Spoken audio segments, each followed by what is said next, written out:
alып барып атабыз.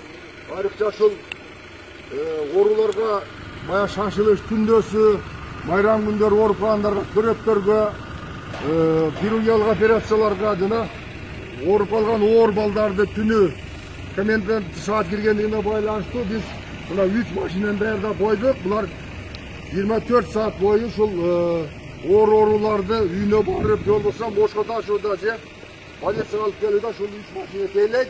Мында 24 саат бою 3 шофер иштеп атат. Значит, бензин маселеси, дары-дармек маселеси, врачтарды саны боюнча бизде проблема жок.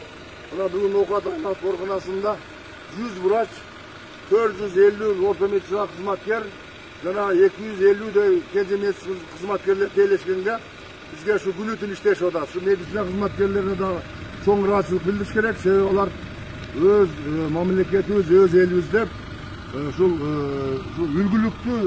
үлгүлүү эмгек кылышып, ушул Кудай буйрса, 1-2 жуманын ичинде ушул инфекцияны толук жеңип, эл арасында мындан кийин дагы тазалыкты түшүндүрүү иштерин улантууга биз медиктер дайыма даярбыз. Şu Kırgız жұртшылығына жақшылықты, мұнан кейін білімдікті, шул денсаулықтың жақсы болушун тілеп кетебиз.